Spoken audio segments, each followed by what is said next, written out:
Morning friend, शुद्धास ब्लॉगमध्ये सगळ्यांचे स्वागत आहे. कसे आहेत सगळेजण मस्त आणि स्वस्तच असतात. स्वस्त राहा, मस्त आणि मजेत राहा. पण माझी तब्येत 2-3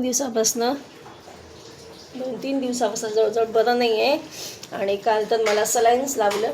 तर सलाईन आणि तापच कमी होईना, तापच अजिबात उतरत नव्हता.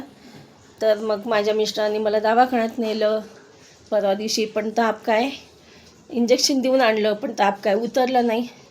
काल शेवटी मला अक्षरशः चक्कर यायला लागली आणि ताप काही कमी होत नसल्यामुळे काल पुन्हा दवाखान्यात नेलं आणि सलाईन लावलं.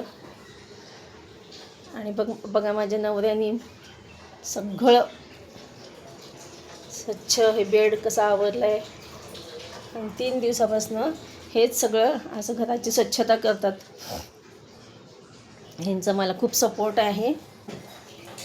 सगळं हातात दिलं आहे ह्यांनी 2-3 दिवसापासून, उठूच दिलं नाही. आता हे बघा बाहेरचं पण हॉल ते पुसून घेत आहेत. आणि मुलींनी पण मला डबा आणून दिला रसिकाने. तर इकडं मला गरम गरम उपमा आणला आहे, माझ्या मिस्टरांनी केलेलं आहे बघा.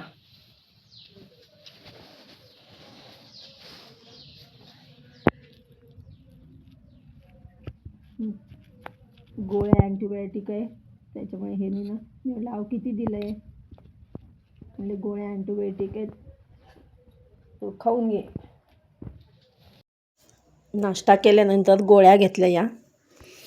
आणि इकडे बघा काल ब्लड युरिन टेस्ट केलचा रिपोर्ट आणि हे गोळ्या. दवाखान्यात गेल्या ब्लड युरिन टेस्ट केली.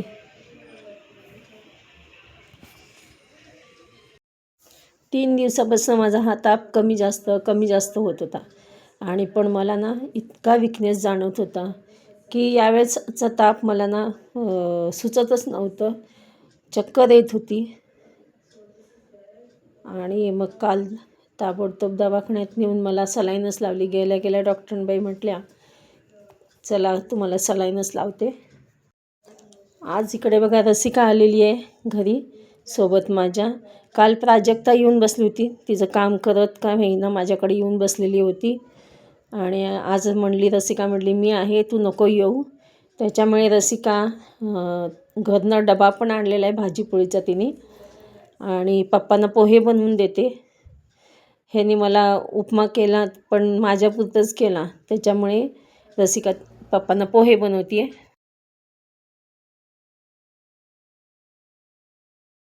हा सलाईनचा हात एवढा जड झालेला आहे आज, कारण का काल सलाईनमधनं 3 सलाईन लावल्यांनी आणि सलाईनमधनं इंजेक्शन दिलेले होते.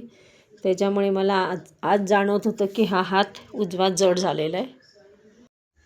कित्येक वर्षातनं मी आज अशी एवढी प्रचंड आजारी पडली आणि सलाईन लावलेला आहे. नाहीतर इतक्या वर्षात मला सलाईन हा प्रकार माहीत नव्हता. चला तर मग भेटूया अशाच नवीन एका ब्लॉग्समध्ये. तोपर्यंत बाय बाय.